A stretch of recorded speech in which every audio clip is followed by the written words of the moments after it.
No le ocurre nada a su dispositivo. No intenta ajustar otro podcast. Ahora la transmisión está bajo nuestro control. Controlamos de cine y de ciencia. Podemos enseñarles 1000 maneras distintas de ver las películas. Tenemos el poder de cambiar sus emociones y sus pensamientos. Más aún, podemos hacer que les guste la ciencia más de lo que imaginan. Controlaremos todo lo que escuchen y haremos que disfruten. Están a punto de experimentar el asombro y el misterio cuando se mezcla lo más profundo del séptimo arte con la investigación científica. Bienvenidos a Ciencia, Cine y Podcast.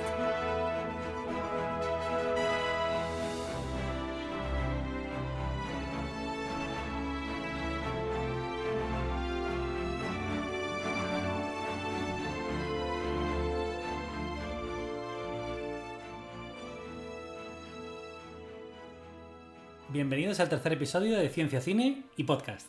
Yo soy Andrés. Y yo soy Sandra. Y hoy os traemos un tema apasionante en la historia del cine: los efectos especiales. Pero antes de eso, seguro que estáis deseando saber cuál era la película que nos propuso Antonio en nuestro programa anterior. El más rápido en adivinarla en las redes sociales ha sido Tony Borrego, @burot77. Y sí, era Contact, de Robert Zemeckis, que quizás también le conozcáis por Regreso al Futuro. Os queremos recordar también que podéis seguir mandándonos comentarios y preguntas o temáticas a través de nuestro Twitter, @ciencia_cine, en nuestra web cienciacine.com y también en Podcastidae, la red de podcast a la que pertenecemos. ¡Arrancamos!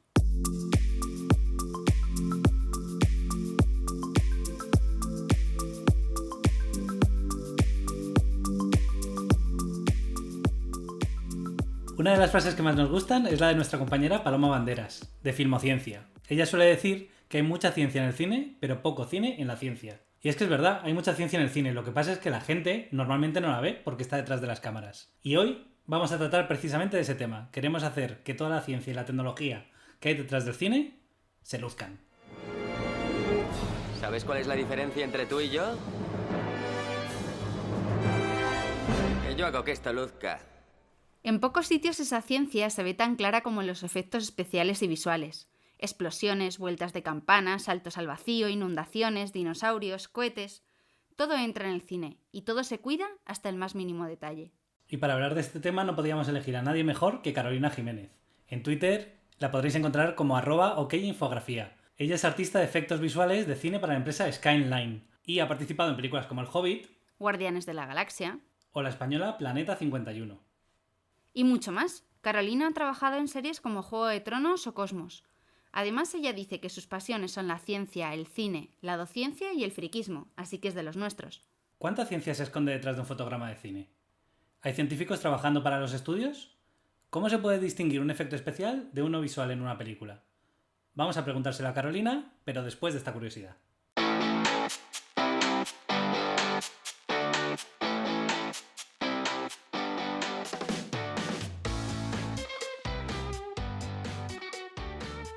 ¿Sabías que el uso del croma en el cine es muy antiguo? La mítica película del hombre invisible, producida en 1933, ya usaba un croma negro para crear sus efectos, aprovechando un método conocido como proceso Williams, en el que se hacía desaparecer las ropas negras del actor.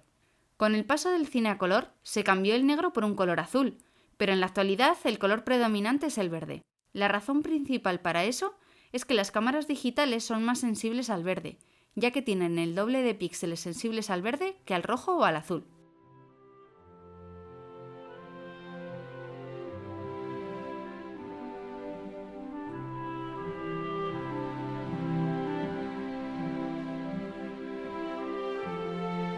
Bueno, bienvenida Carolina a este nuevo programa. Es un verdadero lujo para nosotros tenerte aquí con nosotros porque eres una profesional del cine a la que seguimos desde hace mucho tiempo y nos encanta que hayas accedido a respondernos unas preguntillas. Muchas gracias, sí. Muchas gracias a vosotros por sacarme del aburrimiento del encierro y por hablar de ciencia y de cine, que es siempre un lujazo. Así que es un honor. Mil gracias. Nada, el honor es nuestro.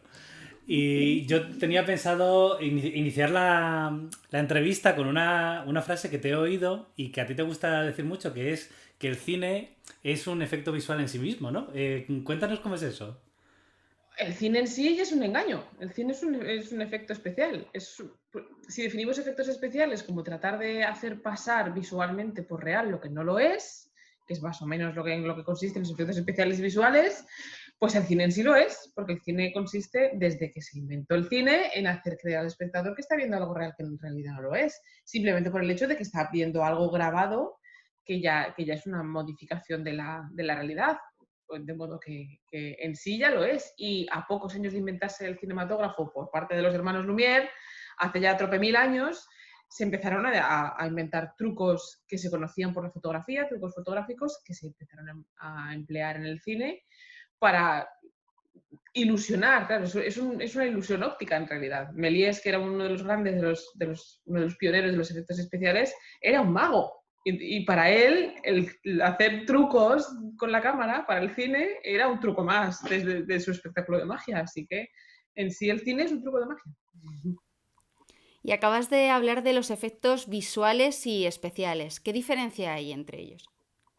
Pues los efectos, coloquialmente se puede hablar de los efectos especiales en general y no estaría mal. Lo que pasa es que si queremos ser un poco más específicos, pues tenemos que hablar de efectos especiales, que es lo que llamamos a los efectos prácticos, los efectos reales, palpables, que suceden delante de la cámara, es decir, suceden durante el rodaje, que incluyen pues sangre falsa, maquillaje, explosiones reales delante de la cámara, maquetas, muñecos, todos esos efectos palpables y prácticos que suceden durante el rodaje, lo llamamos efectos especiales. Y los efectos visuales, ya podemos separar, son los efectos que suceden después del rodaje, que se aplican a la imagen rodada, que hoy en día son digitales. Antaño pues eran efectos químicos y fotográficos y de trucaje de muchas maneras, pero hoy en día son todos digitales y eso lo llamamos efectos visuales. Pero vamos, que si le llamamos a todo en general englobado efectos especiales, tampoco pasa nada. Mucha gente lo hace y no pasa nada. Sí, yo de hecho hasta hace no mucho pues tampoco los diferenciaba. Y no hay por qué, porque muchas veces podemos hablar de los dos en conjunto, claro. Además hay casos en los que el cine ha ayudado a la ciencia. Por ejemplo, en el caso de James Cameron, cuando hizo la inmersión a más profundidad que se ha hecho nunca en el océano para grabar el Titanic, ha sido un hito científico e histórico. ¿Hay algún otro caso así? James Cameron, que es un obsesionado del mar, y yo creo que en parte hace películas solamente para poder financiarse sus incursiones marítimas. Y sí, oye, y bien.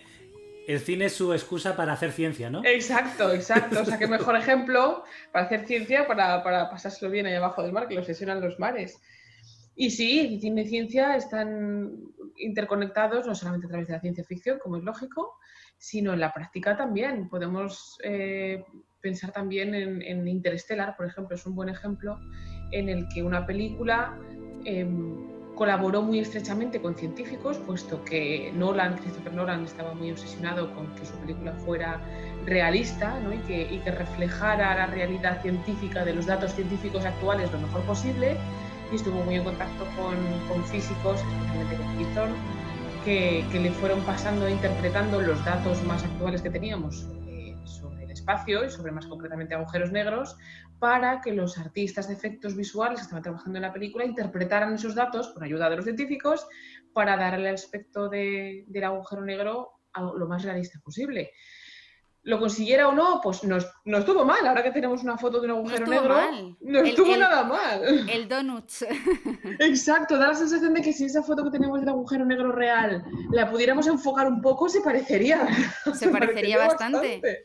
Y reflejaron muy bien también el horizonte de sucesos y muchas otras características de un agujero negro que sí que son muy realistas. Quien quiera... Perdona, Carolina, para quien quiera verlo, la charla de Antonio está en YouTube, en nuestro canal, sobre Interstellar y el agujero negro Gargantúa, todas las particularidades que tiene, ¿no? Que es lo que mencionabas. Y esa es una manera que tienen pues, los cineastas de utilizar su obsesión por el realismo, como es en este caso, para pues, divulgar un poco de la ciencia actual y llevarla al espectador, que se va a sentar en una butaca y sin saberlo pues va a haber un agujero negro bastante realista, según lo que sabemos hasta ahora, claro, luego los tenemos que actualizar, pero sí. Y al revés, ¿podrías contarnos qué cosas ha hecho específicamente, ¿no? La ciencia por el cine? Porque ha habido mucha revolución tecnológica alrededor del cine, especialmente en los últimos años, ¿no? Y gran parte es pura ciencia. Hombre, el cine es ciencia si tenemos en cuenta que el cine es una mezcla de tecnología y arte. El cine sin tecnología no existe y sin arte pues se quedaría en... Iba a decir cine documental, pero ni eso, porque el cine documental tiene muchísimo de arte. El cine es ciencia en ese sentido, de que sin la tecnología pues no habría cine. Y gracias a, según ha ido avanzando la tecnología, hemos aplicado muchísima de esa tecnología punta al cine desde, insisto, que existe el cine, claro, porque desde la química fotográfica más básica de los inicios hasta la tecnología informática actual, que según va avanzando, pues en parte el mundo del cine hace avanzar la tecnología informática porque habiendo inversión, habiendo dinero de por medio es mucho más fácil avanzar y siempre andamos los estudios de efectos visuales procurando hacer algo que nadie más ha hecho y llevando las máquinas a su límite para ver qué más podemos hacer de manera novedosa, y en otras ocasiones pues es la tecnología en sí la que nos inspira a nosotros para hacer cosas nuevas que no se ha hecho nunca, desde los rigs de movimiento de Gravity, por ejemplo, hasta la captura de movimiento para Avatar, pasando por en sí los mismísimos ordenadores que como os digo, usamos ordenadores muy potentes y que siempre se nos acaban quedando cortos porque los llevamos siempre al límite. ¿Dirías que además el cine está bien asesorado por científicos o no? Y luego... A veces. Y eso lo Este es sabéis un tema vosotros, polémico. claro. A veces sí, a veces no. Pero teníamos que hacerte la pregunta. Bueno, Esta, ponnos un ejemplo de una que sí y una que no. Una que sí ya la has dicho, ¿no? Interstellar es una película por bien ejemplo, asesorada. claro, o Contact, que yo sé que O os Contact, gusta sí. y A ya, mí me claro que encanta sí. Contact, sí. Sí. Es una de mis favoritas también y está bien asesorada en el sentido de que la ciencia no se les va de madre, es decir, tiene mucho sentido todo lo que sucede. Pero claro, que estamos hablando de Carl Sagan, un libro de Carl Sagan, demonios, pues obviamente las bases científicas no se les escapan. ¿Y se puede asesorar mal el cine? Demonios, por supuesto. Se han dado casos de cineastas que contratan en sus filas a muy buenos científicos para decir que han tenido científicos asesorándoles muy bien, pero luego no les hacen ni puñetero caso, pues luego acaban haciendo lo que les da la gana. Así que, pues podemos hablar de Armageddon, por ejemplo. Hoy me dirijo a vosotros no como presidente de los Estados Unidos, no como líder de nuestro país, sino como un miembro más de la humanidad. Nos enfrentamos al más grave de los desafíos de la historia. La Biblia llama este día Armagedón, el fin de todas las cosas. Sin embargo... Te iba a decir justo ese nombre. Claro que creo que es una película que le ponen a los astronautas para identificar fallos. Eso se dice, que los ponen, es una de las películas que tienen a los astronautas en la que suben a la Estación Espacial Internacional, o para decir, hombre, la leyenda dice que es para que sepan qué no hacer, un astronauta sabe muy bien qué hacer y qué no hacer, yo creo que si se las ponen es para que se rían un rato, porque es una película muy divertida, si no sabes nada de ciencia te lo vas a pasar muy bien, y si sabes mucho de ciencia y tienes buen humor, pues te lo vas a pasar fenomenal, gritándole a la pantalla, ¿cómo demonios se os ocurre hacer tal cosa o tal otra? Todo el rato. Así que, ¿se puede asesorar bien científicamente el cine? Sí. ¿Se puede hacer mal? También, mucho. Muy mal, muy mal.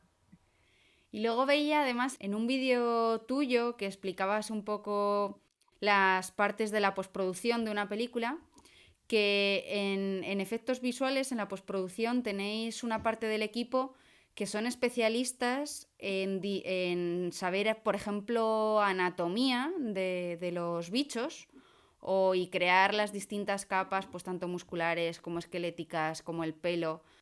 O sea, ¿realmente son científicos? ¿Es gente que se forma? ¿Hay asesoramiento? ¿O en qué otras partes también de efectos visuales podéis contar con nosotros? Pues obviamente nosotros estamos tratando de imitar la realidad, pues no queremos engañaros y que penséis que lo que estáis viendo es real, que ese es nuestro principal objetivo, y para eso la mejor manera de imitar la realidad es conocer muy bien la realidad. Especialmente cuando es realidad, valga la redundancia, real, es decir, cuando estamos creando un animal que existe, cuando estamos creando una explosión en el planeta Tierra, y conocemos todos muy bien cómo funciona la gravedad y cómo se rompen las cosas. En el momento en que nos salimos un poco de ese realismo, de las cosas que conocemos, es cuando el espectador ve el truco y canta, cuando las cosas no pesan al caer, o cuando las explosiones no... Todos hemos visto explosiones reales y hemos visto animales reales, y en el momento que nos salimos de la realidad es cuando canta el truco. Y sí que es verdad que los modeladores no son especialistas. Sí que podemos tener en algunos proyectos concretos la ayuda de algunos especialistas, algunos científicos concretos, pero en general los modeladores, si son modeladores orgánicos de personajes, verás encima de sus mesas libros de anatomía animal y de anatomía facial, porque claro, ellos tienen que saber cómo funciona un bicho para poderlo modelar y que después se mueva de manera realista. Y si nos fijamos, nosotros no nos fijamos porque no es nuestro trabajo, pero ellos están constantemente fijándose en cómo se mueve el pelo encima de la piel encima de los músculos, cómo se deforman los músculos cuando se contraen, y hablo de caballos, leones, perros y obviamente seres humanos. Pero eso, claro, va un paso más allá cuando el personaje que están creando no existe. Cuando estamos generando un Thanos, por ejemplo, o un bicho alienígena del tipo que sea, que tiene que ser alienígena, pero a su vez tiene que ser creíble. Entonces tienen que eso debe ser lo más divertido del mundo, inventarse la anatomía del bicho para que resulte factible al ojo cuando se mueva. O sea, no vale cualquier cosa. Seguimos teniendo que diseñar qué articulaciones tiene, cómo se va a mover, qué textura tiene su piel, si tiene armadura o no, qué sé yo. Ahí es cuando tienen que entrar a inventar anatomías, y eso tiene que ser divertidísimo. Hay un ejemplo que a mí me gusta mucho, que es el de Monstruos S.A. Por ejemplo. El diseño de los monstruos que salen, ¿no? Como, por ejemplo, cómo camina distinto cada uno, ¿no? Y todos tienen su Y el lógica pelo. interna. Claro, tiene una lógica interna que no es realista porque son bichos que no existen, pero que si existieran seguramente se moverían así, funcionarían así, claro. No, y de hecho que es increíble, por ejemplo, cuando a veces vemos los vídeos de postproducción de las distintas capas de los bichos, que se ve el bicho que primero cae la capa del esqueleto, la armadura, el no sé qué, luego el cómo se mueve. Los tendones, la piel, Sí. el pelo, y no funciona igual si el pelo está seco que si está mojado, y todas esas cosas tienen que tenerlas en cuenta, claro. Es impresionante. En este sentido, voy a hacer un símil con la Fórmula 1. En la Fórmula 1 a veces se prueban cosas que luego se implementan en los coches de calle, ¿no? Por ejemplo, el KERS, que era un sistema de recuperación de energía cinética del coche, que ahora sirve para cargar las baterías. Uh-huh. En el cine, en los efectos especiales, vosotros sois pioneros y hay técnicas que luego se acaban utilizando para la vida real. Estoy pensando ahora mismo, por ejemplo, en las tomografías que se hacen en medicina. Sí, o cosas por el estilo. Sin duda, porque claro, nuestra tecnología es la más avanzada en el sentido de que somos nosotros mismos los que la empujamos pues, para ser mejores que el de al lado, que la competencia tiene ese aspecto positivo, y nos dedicamos a la reproducción gráfica de cosas más o menos realistas. Y eso puede ser muy útil, no solo en divulgación, que en divulgación obviamente se ha utilizado mucho cuando hemos querido representar algo, que no hay nada mejor para divulgar que lo visual. Si a la gente les enseñas cosas por los ojos, que les entren por los ojos, va a funcionar mucho mejor que si no. Y en ese sentido... ¿Estás pensando en Cosmos? Por ejemplo, me has leído la mente, por ejemplo, pero puede ser también para enseñanza. Es decir, si tratamos de explicar cosas, no solamente para divulgar, sino también para enseñar. Y además me estoy acordando porque en mis inicios, cuando todavía no trabajaba yo en el cine, me tocó trabajar un poco de todo en el mundo del 3D, y una de las cosas que me tocó hacer fue trabajar para un dentista que quería hacer una simulación en 3D de una técnicas que él utilizaba para una extracción de piezas, y quería poder explicarle a sus pacientes lo que estaba haciendo y cómo, y hicimos una simulación de una, obviamente no excesivamente realista, tampoco tenía que asustar a nadie, pero sí que podía servir para explicar a los pacientes qué tipo de intervención se le iba a hacer, y se hizo en 3D, que queda mucho más aséptico que verlo en la realidad. Sí. O sea que en ese sentido puede servir pues, para explicar, para enseñar, para divulgar, y también, claro, las técnicas de procesado de imagen, nuestras máquinas son las más potentes, se pueden después emplear en cualquier otro procesador de imagen, incluido, claro, el radiodiagnóstico, el diagnóstico por imagen en medicina. Uh-huh. Y luego, ¿qué porcentaje dirías tú que son efectos visuales de las películas actuales? Pues puede ir desde un 60% en una peli de superhéroes a un 10% en una comedia romántica. Claro, es que depende. Hay películas que llevan muchísima carga de efectos visuales, o el 100% si nos ponemos como en El Rey León, por ejemplo, la última del Rey León, que se supone que es de imagen realista, que no de imagen real, y salvo un plano, que es el plano de la puesta de sol en la sabana africana, que creo que es el único plano que es real, el resto es un 99,9% de la película son efectos visuales. Es Y todo parece digital. totalmente real. Exacto, todo. y eso es todo Es digital. increíble.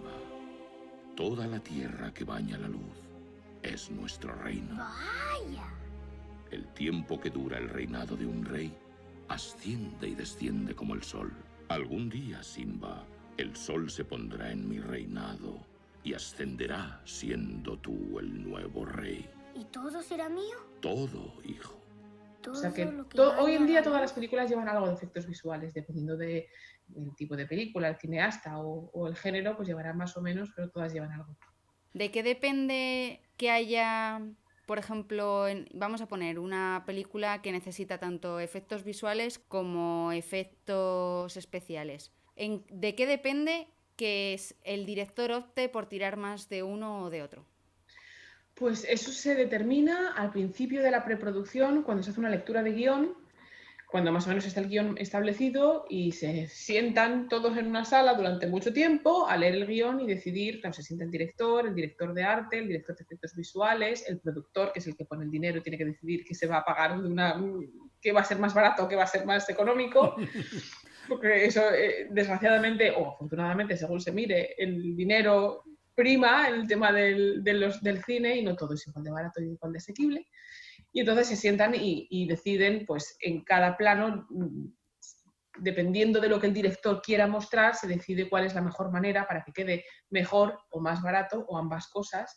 Entonces hay veces que se decide hacer ciertas cosas de manera realista, de manera real, de manera práctica, o se decide que por presupuesto, por tiempos o por seguridad se decide hacer digital, claro, porque tiene que tener en cuenta que los efectos visuales digitales han salvado muchas vidas, si lo pensáis, porque nos hemos ahorrado poner a los actores en explosiones, lanzarlos a sitios, colgarlos de cables, explosiones, piruetas de coches, todo eso, si lo hacemos digital, estamos obviamente salvaguardando la seguridad del equipo entero.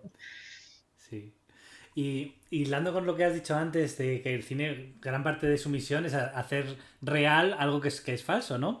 Que esto se está llevando mucho hoy en día con las fake news, los bulos, los vídeos falsos. En el caso del cine en particular, yo tengo curiosidad por saber si tú eres capaz de diferenciar un efecto, digamos, una explosión real de una que ha sido generada por ordenador. Si no está bien hecha, sí.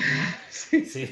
Si está muy, muy bien hecha, es muy posible que no. Es decir, es complicado. Además, hoy en día, porque hemos pasado durante algún tiempo, hemos pasado una temporada en la que todo lo que se podía hacer digital se hacía digital, simplemente porque se podía hacer. Entonces, pasamos una época en la que podemos decir que se abusó ligeramente de los efectos visuales digitales y ahora estamos un poco en el otro extremo del espectro, en el que estamos queriendo equilibrar las cosas más. Si se puede hacer práctico, se hace práctico, si no, se puede hacer digital y si es posible se mezclan las dos cosas.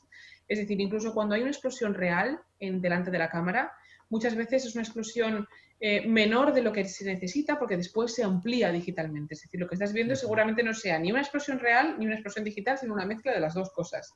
Sí, con lo cual adorna, ¿no?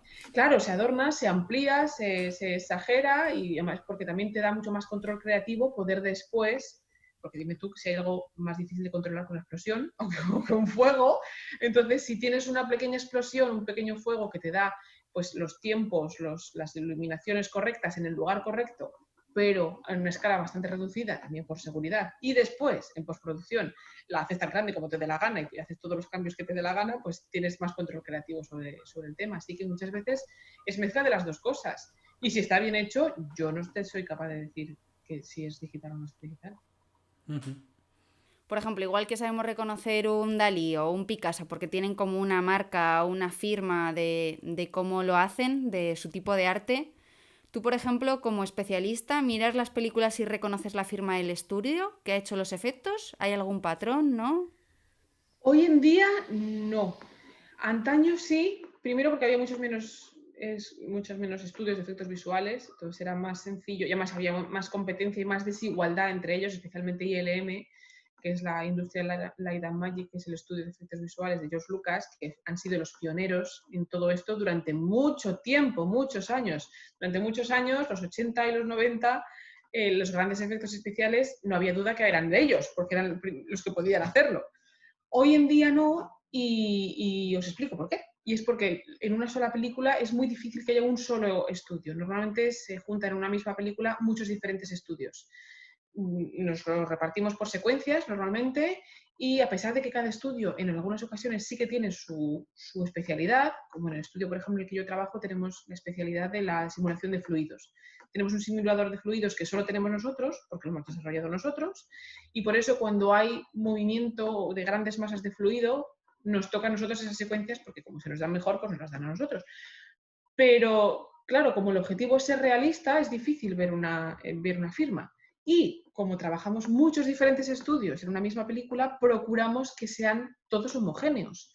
Porque el principal objetivo es que la película quede como un todo homogéneo, que no haya saltos ni de calidad ni de estilo, y de eso se encarga obviamente el director y el supervisor de efectos visuales, de que todos los efectos visuales de todas las secuencias queden en un estilo similar para que el resultado del proyecto sea homogéneo, con lo cual hoy en día ya no es tan sencillo ni muchísimo menos saber quién ha hecho qué.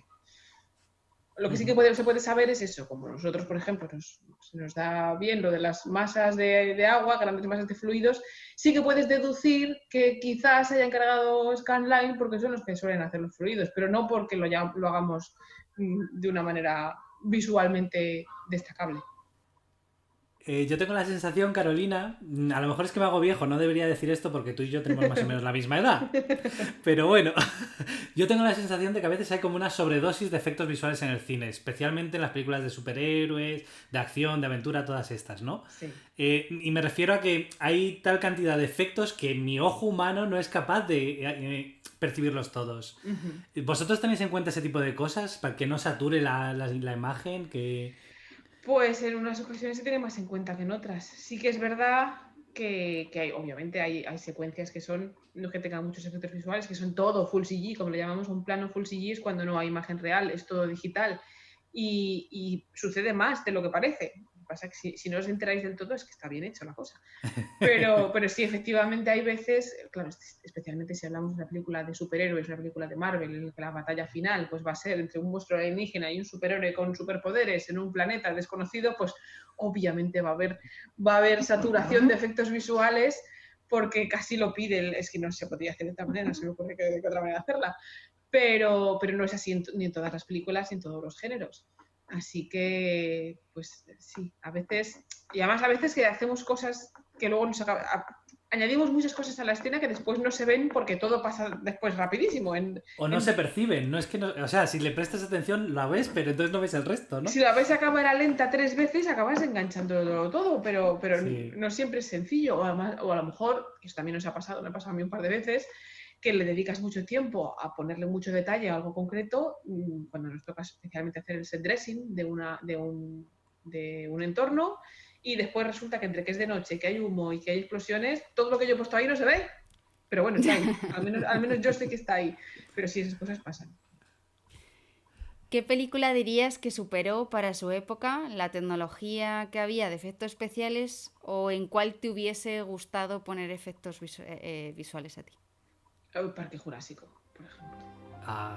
Hay varios hitos en la historia del cine que han supuesto un antes y un después para los efectos visuales digitales, estamos hablando, claro, aunque pues, también los hay en los efectos especiales, pero si hablamos de efectos digitales, obviamente viene a la cabeza pues Parque Jurásico, Abyss con su tentáculo de agua, Terminator 2 con su Terminator líquido de metal cromado. Son películas que consiguieron cosas que nadie había conseguido en ese momento y que hicieron a todo el mundo primero, a todos se nos abrió la boca y no se nos ha cerrado aún, y en general a la industria a querer, ellos han conseguido hacerlo, yo también quiero, y eso es una manera también de hacernos avanzar a todos. Pero esos hitos, yo Parque Jurásico, que 25 años tiene ya la película y lo bien que aguanta. Sí, pasa muy bien por el tiempo. Es increíble, cuando está bien hecho, pues envejece perfectamente. Hay en Parque Jurásico, para aquellos que no hayan leído tus hilos, que son fabulosos, los recomendamos enormemente. Yo creo que podrías contarnos a lo mejor el tema del vaso de agua de Parque Jurásico, que es muy interesante. No tiene nada de digital, eso es totalmente... No tiene nada de digital, eso es cierto. Efecto realista total, es un efecto especial. Claro, es muy importante el vaso de agua, las ondas de la vibración del vaso de agua. que no hay nada que cree más suspense que algo que viene hacia ti tan grande que hace vibrar el agua de esa manera, y tenía que quedar bonito, claro, no podían ser ondas cualesquiera, tenían que ser ondas que quedaran estéticamente Sí, colocadas a la concéntricas vista. ahí, Exacto, perfecto. exacto. Y intentaron un montón de cosas, un montón de maneras, y al final lo que funcionó fue una cuerda de guitarra. Lo que hicieron fue resonancia de la superficie del agua con las vibraciones de una cuerda de guitarra en una frecuencia concreta, que se metió debajo del coche y que se presionó pues todo el estudio en silencio, y que tuvieron que meter a alguien bajo el coche a pulsar una cuerda de guitarra hasta que consiguieron que resonara en la superficie del agua del vaso y girara como gira.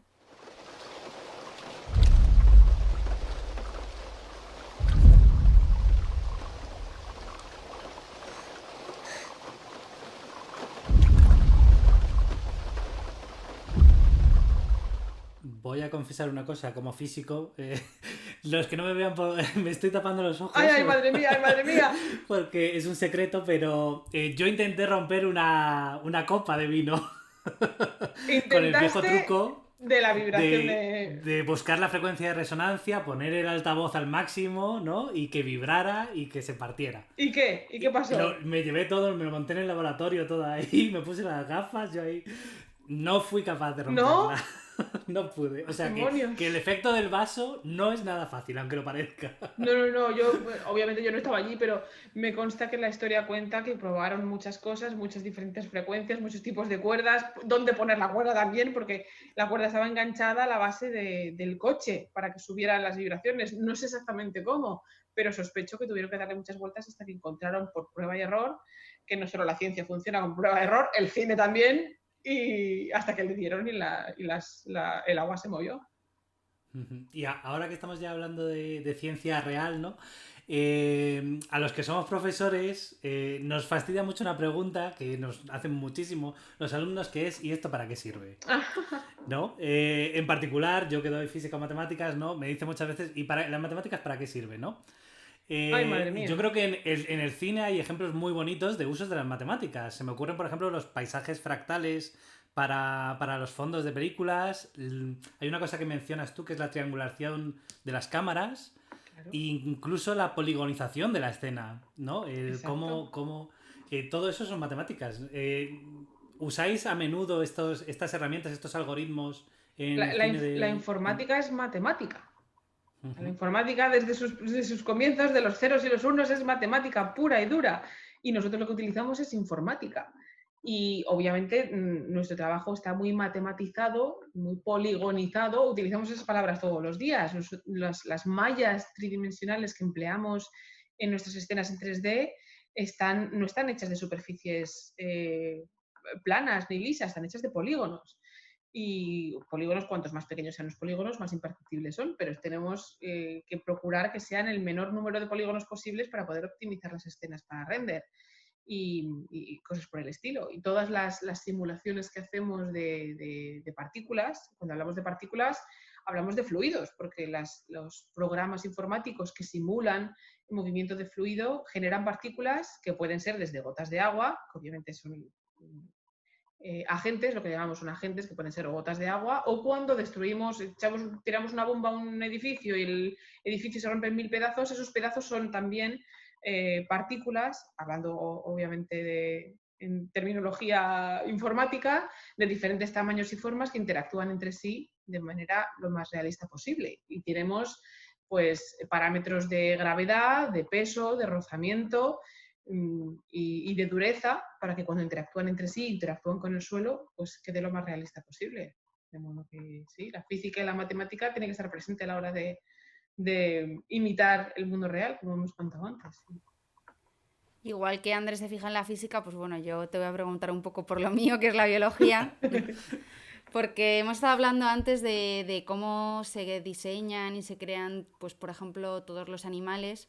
Pero es que hay una cosa que a mí me llama mucho la atención, por ejemplo, en la película de Guardianes de la Galaxia, que se tiene en cuenta, por ejemplo, hasta cómo se comportan. Sí. Por ejemplo, para ver cómo se mueven, Y Claro, luego se vi que hay hacen- hasta actores especialistas en cómo se mueven los animales. A ver, cuéntame eso un poco. Porque me Claro, parece una estás locura. pensando en Rocket, imagino, en el Exactamente, Rocket, sí. Rocket Raccoon. ¿Qué estás haciendo? Esta alimaña habla de asuntos de los que no sabe nada. ¡Eso es verdad! Y no tiene respeto. ¡Eso también lo es! ¡Para! ¡Sígueme llamando Alimaña, Teodoro! Solo quieres reírte de mí como todos. Estás borracho. Vale, nadie se está riendo de ti. ¿Cree que soy un bicho estúpido? ¿Lo cree? Pues yo no pedí que me crearan. No pedí que me despedazaran y me volvieran a montar una y otra vez hasta convertirme en un pequeño monstruo. Que, claro, tú tienes un personaje que no es obviamente es inventado, pero es un mapache. Los mapaches existen. Los mapaches se comportan de cierta manera, además de una manera súper peculiar. A poco que te pongas a estudiar un poco mirando vídeos de YouTube, cómo se mueven los mapaches, son muy característicos. Y además va muy en consonancia con el carácter del personaje, que es así, pues es rebelde, es guasón, pues eso tenemos que expresarlo también en cómo se mueve cada personaje, más si es un mapache, de modo que los animadores, los texturizadores y los riggers, por supuesto, pero los animadores, que son los que después tienen que darle movimiento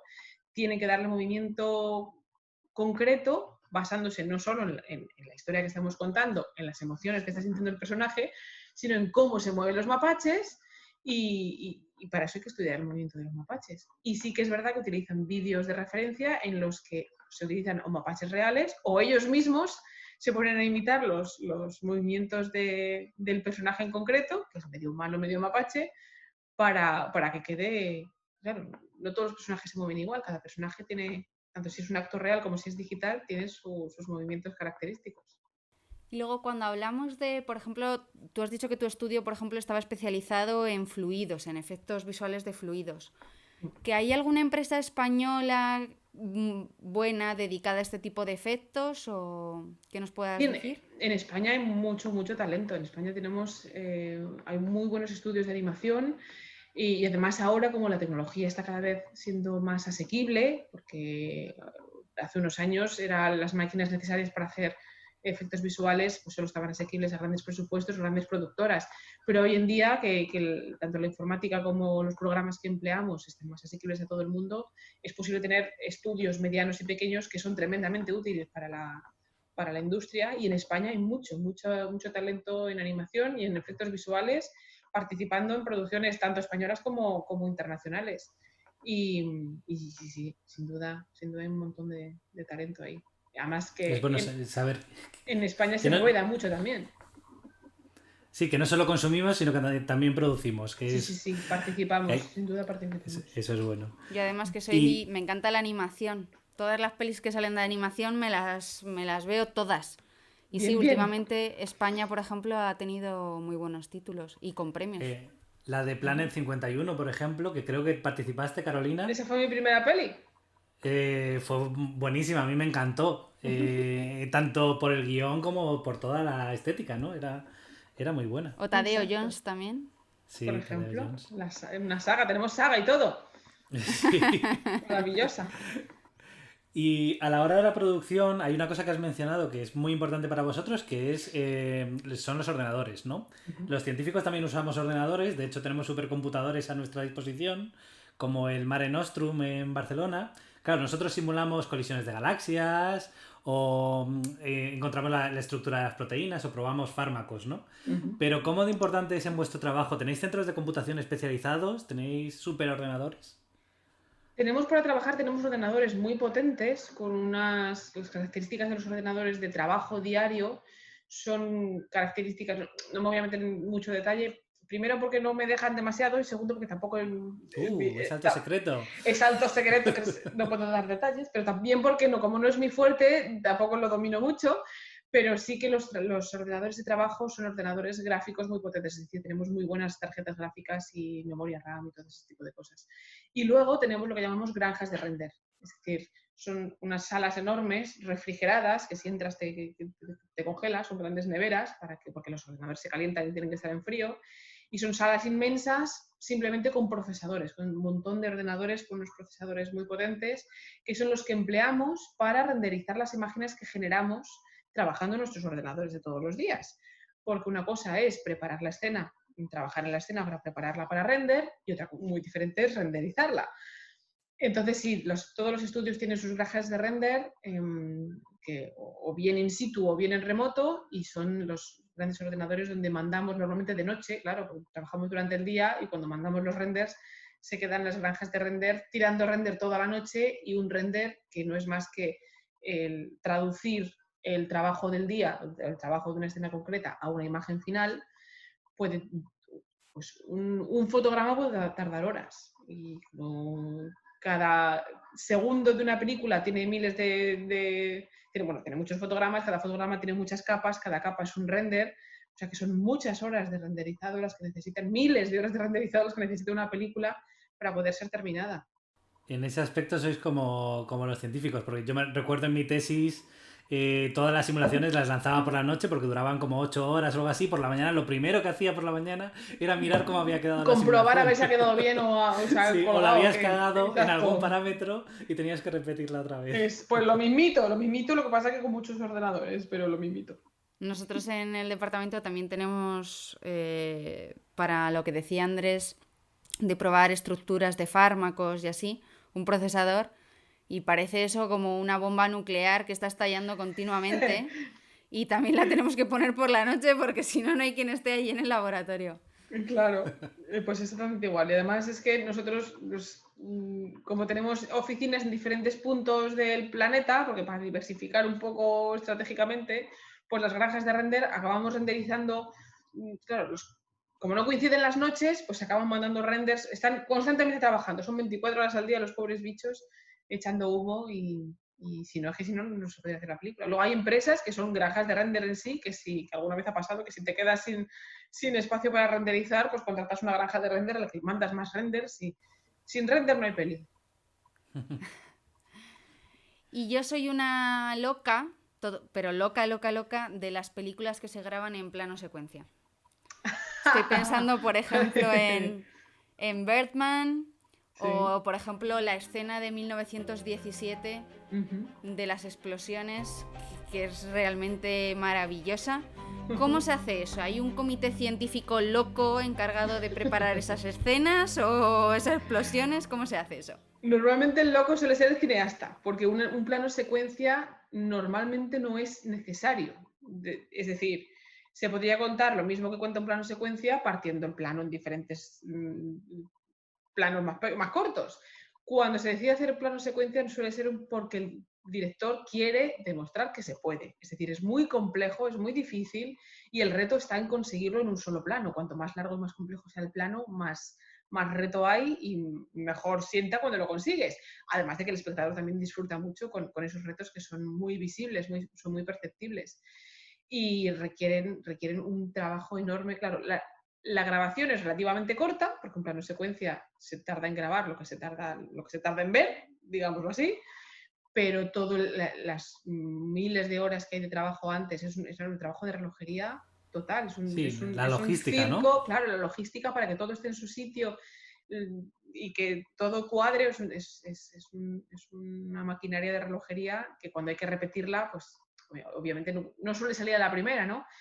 Pero sí, es complejo, y las explosiones tienen que estar todas pues cronometradas, y tiene que estar todo informatizado para que todo salte cuando debe y explote cuando debe, y la cámara esté en la posición que debe, en el segundo que debe, para que no se vea lo que no se debe ver. Y tiene que ser, yo me imagino que en el momento que dicen acción, eso tiene que ser una tensión, claro, porque si sale mal hay que volver a empezar y uff. Pero te gastas el doble del presupuesto, ¿no?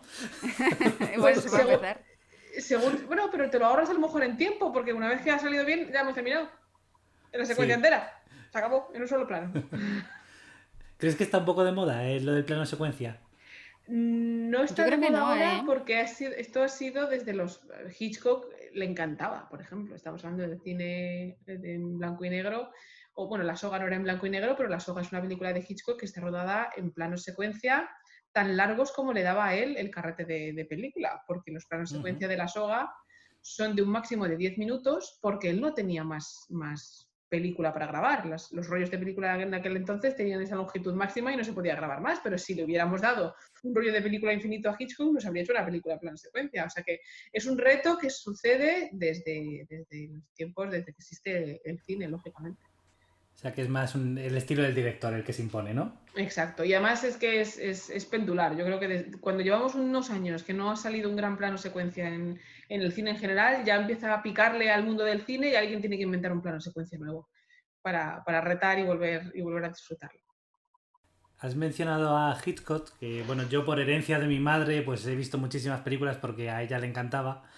Y eso me lleva al mundo del color, de cómo se usa el color y cómo coloreáis todavía hoy las películas, ¿no? Yo sé que tú tienes un vídeo en el que hablas de eso y en particular mencionas la película Vértigo. Uh-huh. Me gustaría que nos hablaras un poco más de ese uso del color, ¿no? De qué cosas se pueden tocar o qué sentimientos atacan con el color, ¿no? El color es una herramienta artística fundamental, desde la pintura y obviamente pasando por probablemente el teatro y el cine. Y además es una herramienta muy sutil porque el espectador normalmente no está pendiente de qué color son las cosas, pero las percibe igualmente. Entonces el cerebro del espectador es una pista de circo en la que el cineasta juega a contarle cosas y hacerle sentir cosas, a ser posible sin que el espectador se dé cuenta.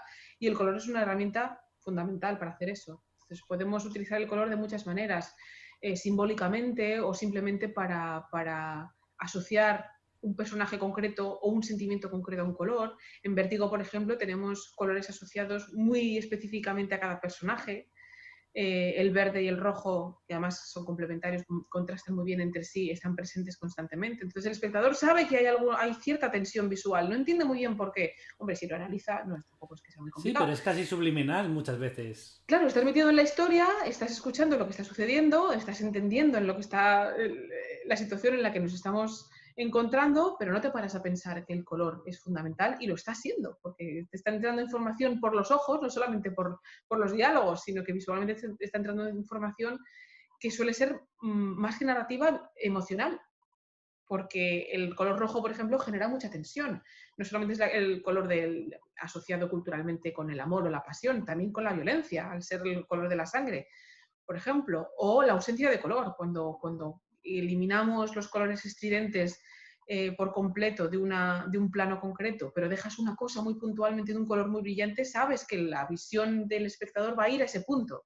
Entonces, si quieres controlar la atención, en qué lugar de la pantalla quieres que tu espectador preste atención, es también una herramienta muy eficaz. Estoy pensando, por ejemplo, en El sexto sentido. El rojo... Pensé que estabas pensando en La lista de Schindler. También, lo que pasa es que La lista de Schindler, al ser todo en blanco y negro, el truco se ve mucho más, porque es una película en blanco y negro en la que de repente hay un elemento rojo. Entonces es mucho menos sutil. Pero en el quinto elemento, en el sexto sentido, y yo ya no sé por números, ya me entendéis, en el sexto sentido es una película a color en la que de repente tenemos una escena muy poco saturada en temas de colores y hay un objeto, como es una película que si no se puede spoilear ya hoy en día, pero tampoco quiero spoilear eso, para el siguiente que la vea, que se fije en esos tipos de elementos y en cómo está utilizado el color rojo, porque son pistas que va dejando el cineasta para que vayas tú atando cabos y uniéndolas con un hilo y al final tienen sentido cuando tú mientras lo estabas viendo no lo sabías. O sea que el color se puede utilizar también como truco de magia. Hablando del rojo, creo que la película Marte, de la que hablamos en el programa anterior, de Martian, también está coloreada. Eso es para crear esa atmósfera de Marte, ¿no? Hombre, ese está obviamente... El motivo es obvio, estamos en el planeta rojo y todo tiene que ser rojo. Pero sí, el tratamiento del color, independientemente del uso narrativo y emocional del color, todas las películas, después de que han sido terminadas y los compañeros de compo sacan la versión final de la película, después todas se hace un tratamiento del color, se hace una unificación final porque forma parte del sello y de la unificación visual del proyecto final en general, y eso se lleva haciendo también desde que el cine existe, desde que el cine en color existe, o incluso antes, porque se teñían, antes del cine en color se teñían y se pintaban las películas. Bueno, hemos hablado antes de tus hilos de Twitter. Y en uno de ellos hemos descubierto una cosa que nos encanta y hemos visto millones de veces el Gift en bucle. Uno es el de la película de Spider-Man. Pero el hecho de que puedas atizarle no te da derecho a hacerlo. Recuerda que un gran poder conlleva una gran responsabilidad. Con la bandeja, cuando se caen las cosas, que pones que se rodó 156 veces.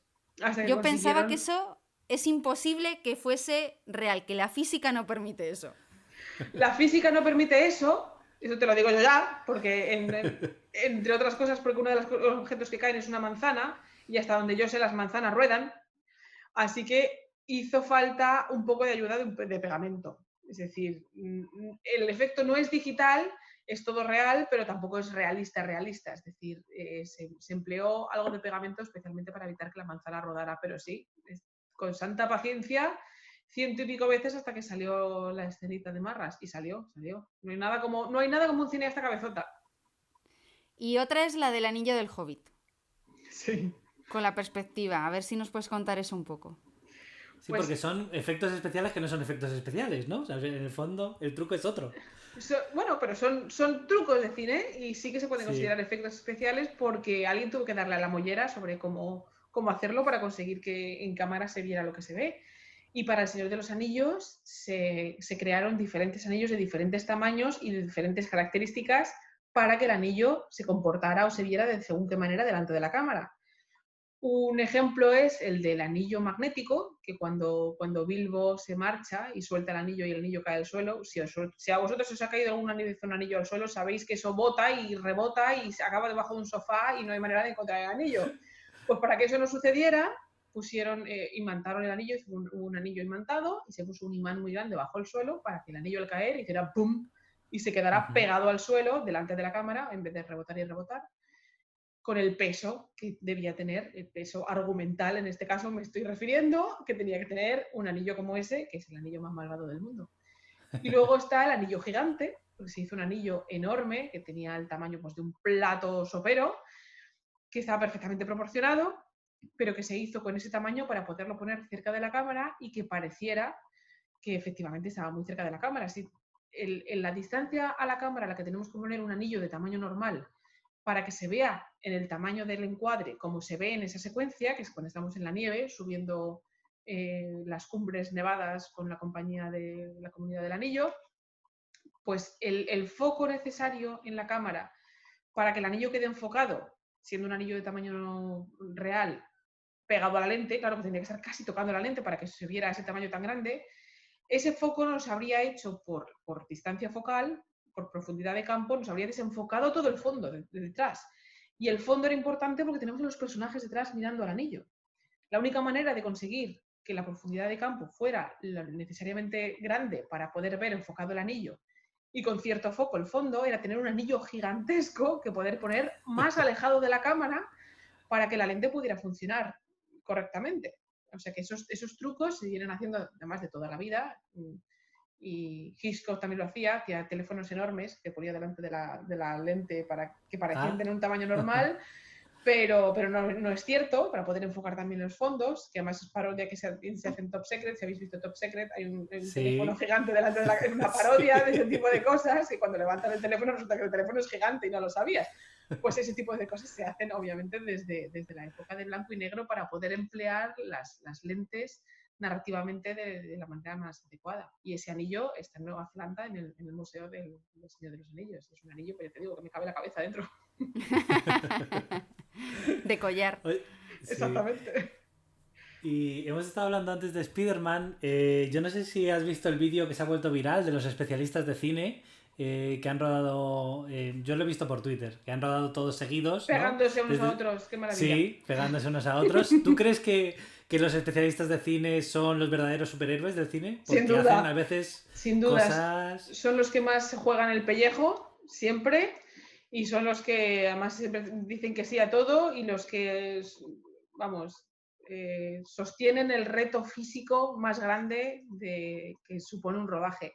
De hecho, de vez en cuando se juegan la vida y de vez en cuando hay accidentes y Y no es raro que de vez en cuando alguno muera. Nos sucedió en Deadpool aquí, una especialista muy buena, hubo un accidente de moto. Digo aquí porque se rodó en Vancouver y nos sucedió con Deadpool 2 y además nos enteramos todos. Porque... Cómo me gusta Deadpool 2 también.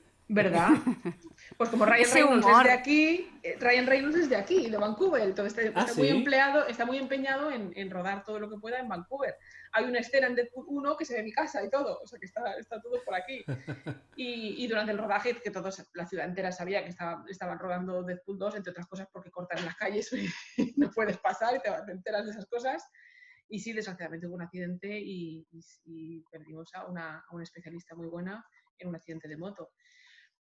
Obviamente las medidas de seguridad suelen ser extremas, pero claro, cuando te la juegas, te la juegas. Y estoy pensando ahora mismo, por ejemplo, en Mad Max Fury Road, la última de Mad Max, los especialistas en las pértigas subidos en motos, que dices, yo no sé, en esa película, cuando ves los making of de cómo está hecha esa película, cómo no ha muerto más gente, y no, son realmente tienen superpoderes, estoy convencida. Vi que había aunque a veces... Perdona, Sandra, a veces los que se lo juegan también son los cámaras. Sin duda, es que en especialistas tenemos que incluir al cámara que se mete en medio y que le explota todo delante. Que sea el pobre el que no se le ve, pero sí. Entonces estamos de acuerdo. Se la juegan todos. Y el que sujeta la pértiga con el micro también se la juega. De hecho, pusiste también en otro hilo que había una película en la que es que no me acuerdo cuál era, que era con leones, que se había rodado con leones salvajes, que salió malherido muchísimo, un porcentaje altísimo de... Roar, eso fue Roar, una película que más que una película fue un despropósito que no se entiende, no entiende nadie, y fue una película del año, no me acuerdo, ahora mismo, tiene ya décadas, y se empeñaron los cineastas en rodar con leones y con fieras reales. Y de hecho, Melanie Griffith de niña sale en la película porque es la hija de Tippi Hedren, que es precisamente la que sufrió el ataque de los pájaros de Hitchcock cuando era más joven, y después es la protagonista de Roar, y ella era su hija, y sale la hija también, y a Melanie Griffith la mordió la cabeza un león y recibió varios puntos, pero vamos, que tampoco se explica a nadie cómo no murió nadie en esa película, porque no hace falta ver los making of de esa película, con ver simplemente la película, que además creo que está en YouTube, no es difícil de encontrar para verla, es realmente doloroso, o sea, te pasas la película sufriendo porque sufrieron heridas, los cámaras, actores, todos, por supuesto, todo el equipo sufrió heridas de hospitalización en varias ocasiones. O sea, es un despropósito de película que merece la pena verla solo por eso. De vez en cuando también a los cineastas se les pira la pinza y se pasan de la raya. Y bueno, para acabar, ¿podrías decirnos cuál ha sido tu mayor reto como artista de efectos visuales y de qué película estás más orgullosa? Pues en ambos casos yo creo que El Hobbit. El Hobbit fue, como os digo, lo normal es separar el trabajo de una sola película en diferentes estudios. Y así también diversificamos y aligeramos la carga de trabajo de cada uno. Pero en el caso del Hobbit, fueron no una película, sino 3, y las hicimos las 3 enteras en Weta, en Nueva Zelanda. Con lo cual fue muchísimo trabajo, pero muchísimo, no os podéis imaginar, fueron más de 3 años de trabajo, 3 años para mí, y eso que yo llegué con la producción avanzada. Fue muchísimas horas de trabajo, aprendí muchísimo, lo pasé muy bien, fue un sueño hecho realidad para mí, que soy amante de la Tierra Media, y aprendí mogollón. Y además fue un proyecto en el que te empeñaste, ¿no? Porque tú les dabas ahí la vara... Di la lata, yo le estaba mandándoles currículums a Weta, claro, yo después de ver El Señor de los Anillos, que fue una de las pelis que más me inspiró para dedicarme a lo que me dedico, mi obsesión era trabajar con ellos. Entonces yo les llevaba mandando el currículum desde que salí de la escuela. Yo no me cortaba un pelo, no me hacían ni puñetero caso, claro. Pero a fuerza de mandarles currículums, finalmente se interesaron por mí y casualmente cuando estaban empezando a trabajar en El Hobbit, en la trilogía del Hobbit. Así que tuve la suerte de poderme unir a ellos para El Hobbit y fue un trabajo enorme, pero aprendí muchísimo y lo pasé muy, muy bien. Es un mensaje poderoso ese de que la sigue la consigue, ¿no? Dar la lata. Hombre, nadie mejor que nosotros los científicos sabe eso, porque más aquí en España. Exacto, hay que ser pesado, sin duda. Pues nada, muchísimas gracias por la entrevista, ha estado fenomenal. Un placer, Carolina. Hemos aprendido mucho. Y no te Vaya vayas lujo. todavía porque hacemos ¿Aún ahora hay más? No. unas preguntas y un juego con nuestros invitados, así que vamos allá. Venga.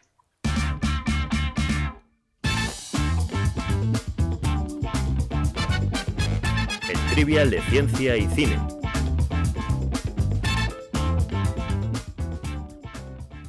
Carolina, ¿cuál era la película favorita, tu película favorita de pequeña? Es que de pequeña es un amplio rango. Hay algunos que lo separan en adolescencia y Claro, muy pequeño. Exacto. Pues tendría que O sea, que decir lo que quieras. de pequeña tendría que decir La bruja novata, probablemente. Ujú. De adolescente, Exploradores, seguramente. Ah, qué buena. Y ya no hay más. Ujú. ¿Y alguna película que puedes ver sin cansarte? Muchas, pero principalmente Alien. La primera de Alien no me canso. Me parece una película redonda y perfecta y me la he visto trope mil veces. Muchas más veces de las que puedo asumir. Y recomiéndanos algo que hayas visto que te motive, un proyecto tuyo, lo que sea. Película que recomendar, Drive, por ejemplo. Ya hemos hablado de Mad Max Fury Road, que la recomiendo todo el Sí. rato, pero Drive como película que precisamente no tiene demasiados efectos visuales, es una película casi independiente en su tratamiento y me parece una obra maestra de ritmo, de historia, de color, de cómo se ha tratado el color, de cómo se ha tratado la música, tampoco me canso, así que Drive. Ujú. ¿Y series? ¿Tienes alguna recomendación? Sin duda, todo Star Trek. que no es poco, que no es poco. Hay ahí miles de horas de diversión esperándonos. Todo Star Ujú. Trek, sin excepción. Y corto, porque ya que Andrés pregunta, pues yo voy a tirar para lo mío, que me gustan mucho los cortos también. Cortometrajes, los de Pixar, todos. Y además, ahora que me he hecho Disney Plus con esto de la cuarentena, con todos los cortos de Pixar, y es que son deliciosos. Y además es que merece la pena verlos por orden cronológico, porque también así se puede ver cómo ha avanzado la tecnología que han ido empleando, porque lo primero que hizo Pixar fue un corto, obviamente, no fue Toy Story. Y todos los cortos de Pixar, sin duda, uno tras otro. Sí, yo tengo el especial, el DVD que tiene todos los cortos, Ahí. y tengo uno de mis avatares, es el pájaro de For the Birds, que es uno de mis cortos favoritos. Ay, sí, el sí, de maravilloso. los pájaros me parece brillante. Maravilloso. Ujú. Para acabar, nos gustaría hacer un juego que hacemos con todos los ponentes y que luego pues, nuestros oyentes tienen que intentar adivinar. Y es que presentes, tararees o digas alguna frase de película que te guste y así puedan hacerlo. Tiene que adivinar la película, ¿no? Sí. Vale. Eso es. Pues ¿Estás lista? estaba para frikis, pero frikis. Es una de las Nos pelis encanta una de las pelis más frikis que conozco. Y la frase, con eso ya tengo una pista, la verdad. Pero bueno, la frase es, a ver si la traduzco bien porque la he visto principalmente en inglés, entonces no conozco la traducción exacta de cómo se dobló en el castellano, pero viene a ser, escogería ser feliz por encima de tener razón cualquier día de mi vida. Fabulosa. A ver si la adivina la gente. Exactamente. Que es una frase que viene bien según en qué casos, que hay veces que no sé si estáis de acuerdo vosotros con ella o no, pero hay veces que dicen, mira, mejor ser feliz. En ciencia es un tema delicado, porque Es que muchas por eso veces lo digo, por eso lo nos digo. gusta mucho tener razón. Nos gusta mucho tener razón y a veces que tener razón es lo que nos hace felices, sobre todo los Sí. científicos. Pero si hubiera que escoger, pues claro, hay que ponerla en el contexto de la película también, que es maravillosa la escena en la que se dice. Y ya no digo más. Pues nada, Muy bien. muchas gracias. Encantados. Muchas gracias, Carolina. Muchas gracias a vosotros, ha sido un placer.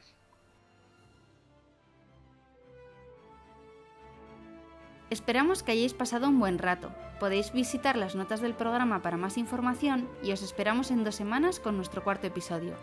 Estamos encantados de leer vuestros comentarios en redes sociales @ciencia_cine y que nos recomendéis a vuestros amigos. Ya sabéis, Haced palomitas y que la ciencia os acompañe.